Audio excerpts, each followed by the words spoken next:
Let me start with some background. My wife and I are both 54, married 31 years. She is an RN at a hospital. I work for a home builder and have been since I was 18. We have 2 children, both grown and out of the house in their 20s. We decided in our mid-40s to pursue my wife's dream of running a bed and breakfast. We have been looking on and off for years. We came across a piece of property of 5 acres and a home built in the 1870s. The original owners were large landowners in this area.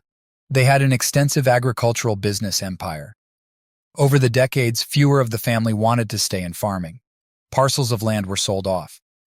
Our town is going through growing spurts as it has become quite touristy because of some, let's say, natural formations and beauty. The farmland along the main highways is being gobbled up. The house and land we purchased are away from the highways. Since we bought it, my wife and I are redoing the entire house. There has been neglect in some basic maintenance, and we want to restore the house to its prominence 150 years ago, along with making a living. My wife has been in charge of decorating rooms as I finish, along with paying the mortgage. I'm renovating room by room, paying for all materials and any professional help if needed. I'm pretty handy, so most work is done by me. The last few years, the housing industry has gone through the roof. We would work 8 days a week if we could. I was pulling in big money, until last year. The pandemic knocked us out of work for a while in 2020. Then the material shortages started.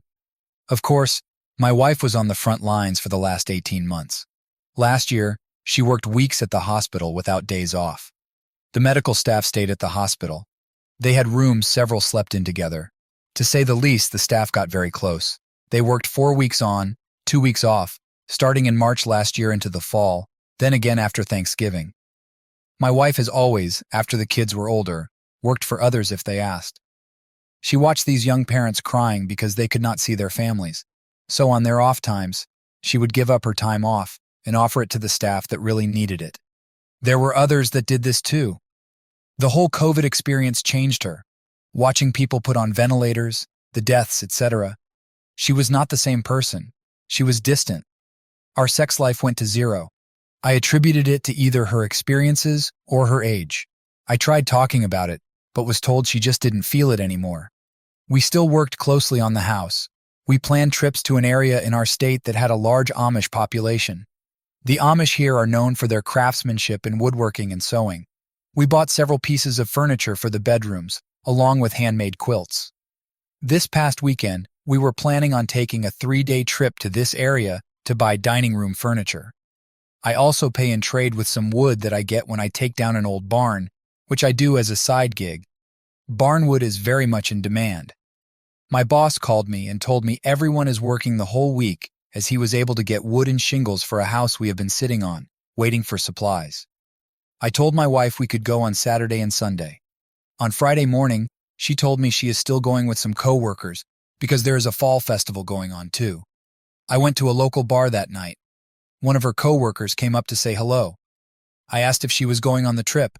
She knew nothing about it. So I texted my wife, asking if she made it okay and asked who was all there with her. She texted back that this friend, her other close friend, and a friend called Stevie. I had heard this name the last few months. Until then, I always thought they were female. I asked her friend at the bar if she knew this Stevie. She said no, but there is a Steven that works with them. So the wife gets back Sunday afternoon. She has bags of tablecloths, napkins, kitchen towels, etc. She's showing me what she bought. In one bag, there was a smaller bag. She pulled it out, looked in it, and said, "Oh, not this bag, it's not for us." I let it go. Later, I looked in the bag. She had hidden it in a closet. It was decorations for a man cave for a college team I don't follow in sports, so it wasn't for me. I asked to talk with her. I asked again who all went. She gave the same 3 people. I just asked who Stevie was because we had not met. She told me a woman they work with. I pulled out the man cave stuff and told her I talked to her friend, who was supposed to be away last weekend, but her plans blew up. Then I asked who Stevie was again. She started crying and told me who he was, and yes, they were by themselves. They had sex. They have been since last year during their hospital lockdown, so now she is living in one of the finished bedrooms. I have our bedroom. I will talk to a lawyer on Monday. I have no idea what to do about the house, the business, or the marriage. To me, she was sorry she was caught, but not for the affair. I asked her if she would break it off with Stevie. She was not sure. It's been a hectic couple of weeks. Along with my work and side gigs picking up, the wife and I were battling. I saw a lawyer. After I explained everything, he suggested we try to work it out before he gets involved. The house is still not a business and cannot be sold as such. We would have to sell it as a house, unfinished, which would lower the price. We have sunk well over $100,000 into the house, plus the mortgage. The lawyer will have to consult with a real estate attorney and maybe one dealing with businesses, so their fees are going to be high. So I try to approach the wife to see if we could talk. I don't know if she is embarrassed about being caught, but she has dug in her heels. She told me to leave the house. I told her I have no plans to do that. Then she countered with my giving up the master suite and me moving to one of the bedrooms. I again told her I don't plan on it either. She then said she is off the next couple of days and will move all my stuff out and put it in the foyer for me to decide where I'm going to stay. So I ended the conversation. I went out where my supplies are stored and grabbed a new door lock with the push-button keypad. I was going to install it on the bedroom doors once we had guests. We can change the combination after each guest. I installed it on the master suite door. The next day, I went to work. When I came home, after a day of angry messages for putting the lock on, she was livid. "How dare you lock me out of my bedroom," was her war cry. After back and forth, I asked if we could please talk. She finally agreed. Later that evening, we sat down. I told her I was very hurt to find out about the affair and that I wish she would have told me she was not happy. She did not say anything. So I continued with that. As far as I am concerned, the marriage is over. She just nodded her head. I then told her I have been to an attorney. This caught her by surprise by her look. I explained what the attorney said, that it would be best if we could come to some agreement on what to do. Our largest asset is the house, and to sell it, we would take a huge loss. She just smiled and said, "I can prove that I have paid the mortgage, so the house is mine." I shook my head no. My attorney explained the house is a marital asset. Both names are on the mortgage. I then pulled out a couple of binders. I have every receipt that I've spent filed by room on what has been spent. I started this just out of curiosity and just kept going as we finished rooms. I can prove I spent thousands of my money refurbishing the house. She was caught off guard by the receipts. She has not been to an attorney. I proposed that we live peacefully together, finish the house. We can then set the bed and breakfast up. She could buy me out of the business at that time. She dug her heels in again. "No, I need to leave. If not, she has plans to move Stevie, in." This hurt like a bitch. I got up and got a glass of water to collect my thoughts. When I came back to the table, I told her if I see him in the house or on the property, I would start disassembling everything that has been done. Every nail and every screw I put in, I would take out. Every light and plumbing fixture would be taken down. I said I would not destroy them because I own them. I would replace them with any old piece of salvage material I could find. I said, think about it. Consult with whoever is giving you dime store advice. Let me know. Yesterday she came to me. We had not talked in several days. She asked if we could talk again. She had talked with our kids. I had called each and told them what's going on. Our daughter suggested to her that we stay in the house to completion. Start the business as I suggested. Then maybe I could move out but still own 50%. Mom could run the business, bringing in an employee or two to help run the place, do yard work, and give Mom a day off. I told her I would think about it, but my stance on Stephen will not change. So I have another appointment with the attorney. The big issue is, we probably will not be in business until 2023. The outside needs much work along with landscaping, plus we need to come up with a room for one of us to live in. The room I am in is part of the rooms to rent. Sorry I have not updated. I am recovering from a stroke almost 4 months ago, and am just now getting back whole. My wife and I were discussing how we would split our assets. Our lawyers said it would be best if we came to some consensus. As we were talking, the stroke hit. I was sitting 1 second, then hit the floor. My wife is an RN. Thank God she saw something was wrong when she asked if I was all right. I hit the floor. She called 911 and told them I was having a stroke. I went to the hospital for a week, then to rehab. My wife had taken a leave to care for me when I got home. I don't think I would have recovered nearly as well without her. She went back to work in January when she felt I could manage somewhat by myself. Our kids stop over when she works her 12-hour shifts, though.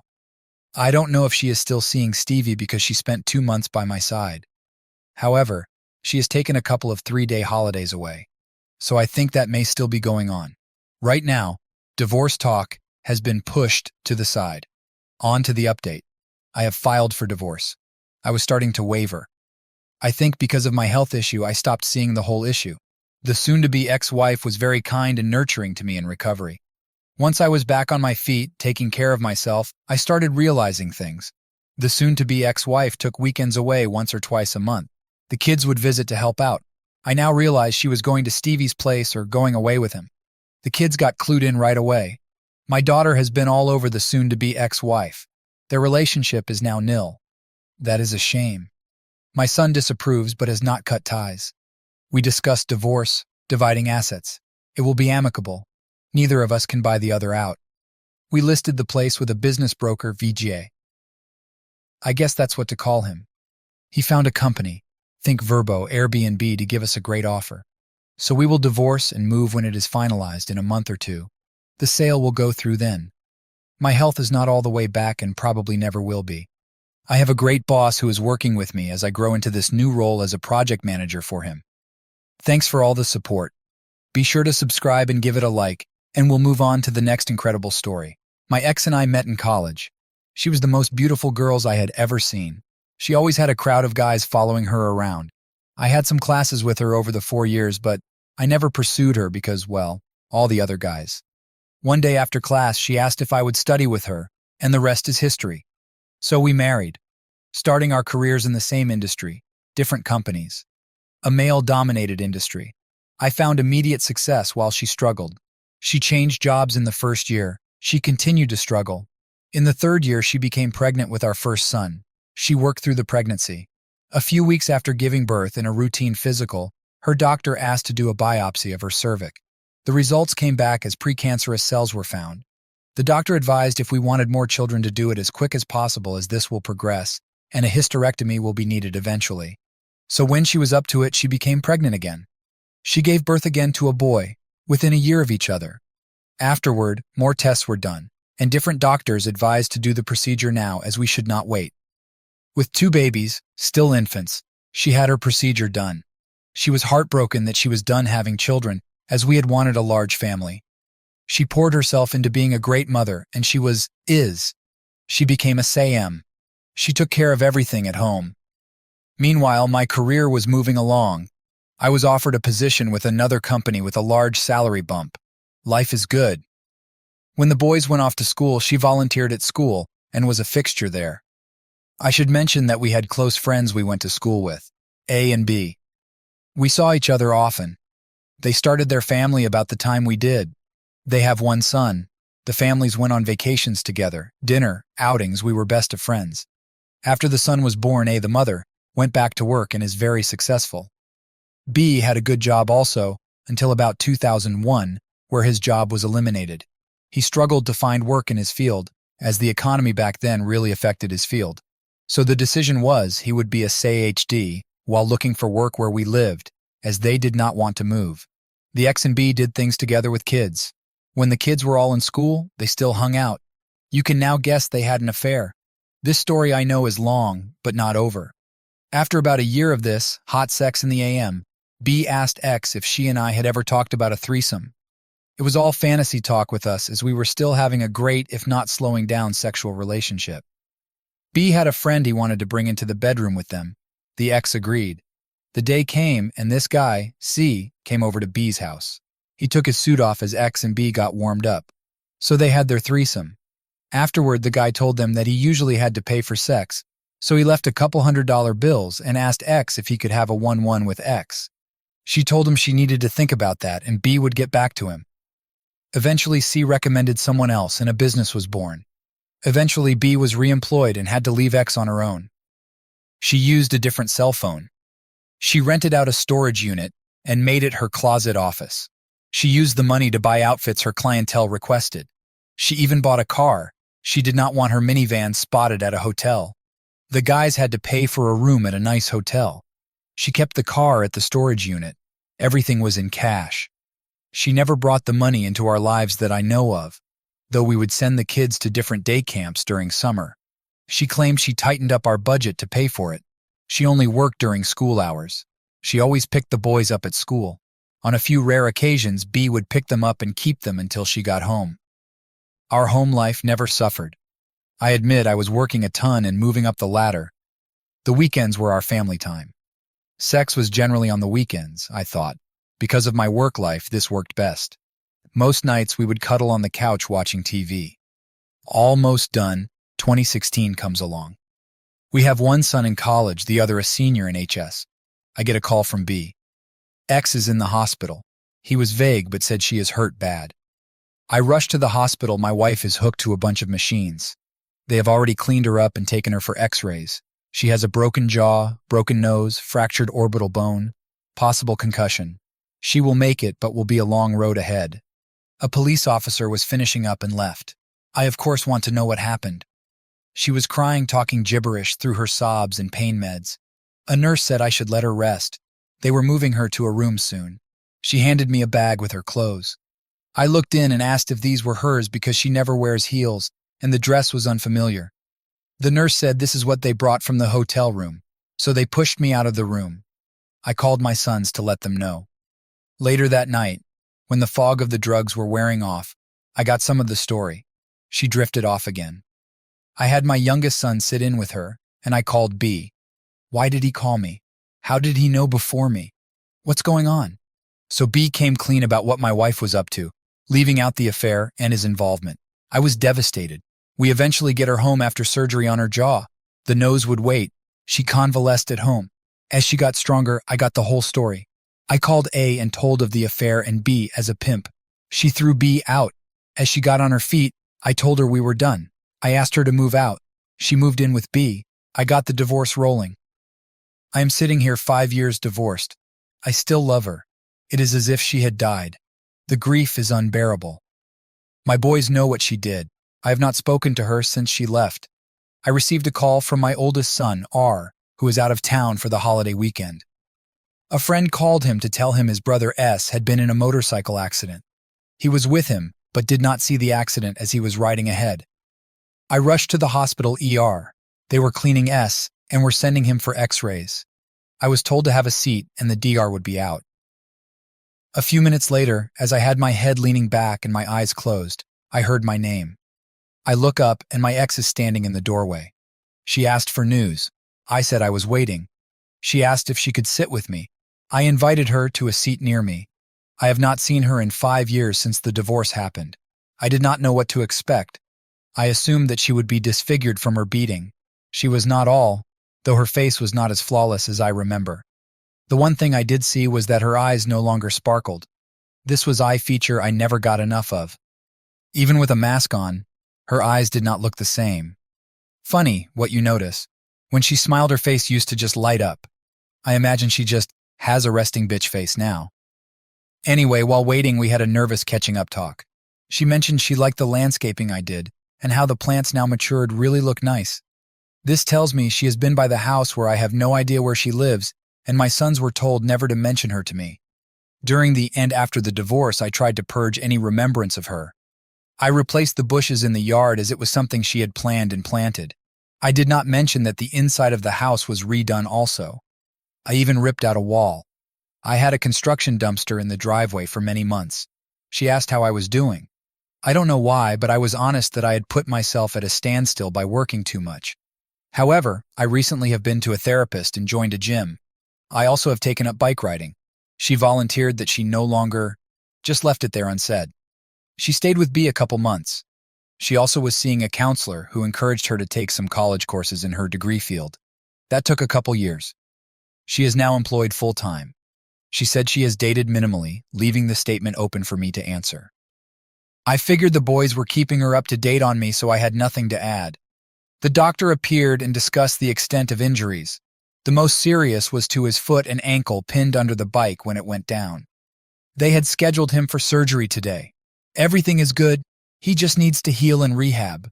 So he will be in until at least tomorrow depending on his head injury, slight concussion. I offered my house to stay as I have the room and can work from home. We will finalize that today, although that means his mother will want to visit. That will be a healing process for me. My son is healing well. He still has a way to go. We have decided he will stay here while convalescing. He wants to go back to work next week. His boss is setting up something so he can work from home. I barely get him in the back seat of my SUV, as he has to stretch out.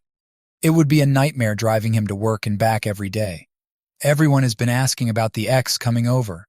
I leave when she comes. I go to the gym or a bike ride. My oldest son has tried to have a sit-down dinner with the four of us, but I shut it down. She has been very gracious. She has not tried to force anything. She comes over and sits with our son. She will cook dinner for them. She brings groceries when she does cook. Sometimes his friends come over and it gets a bit rowdy for me, but he forgets about his problem when there are visitors. To say we never talk would be untrue. Our conversations do not stray from our sons or their lives. My son is healing nicely, the doctor says. He has a ways to go with physical therapy. He is hobbling around, still at my house, working from home. I have returned to the office to give him some space. Now the ex has started what many of you have said. She is doing little things around the house. My son is not all that tidy, so she's cleaning after him, doing his dishes. She will make a meal for him and always leaves a plate for me. I tell my son that can be his lunch the next day. She asked me the other night if I would be interested in going out to dinner tonight, as my son has some friends coming over. I told her no. A little later, she mentioned us getting a meal just to clear the air. Again, I told her no. I finally said, "We ended long ago because of your actions. It took me a long time to get over what was lost.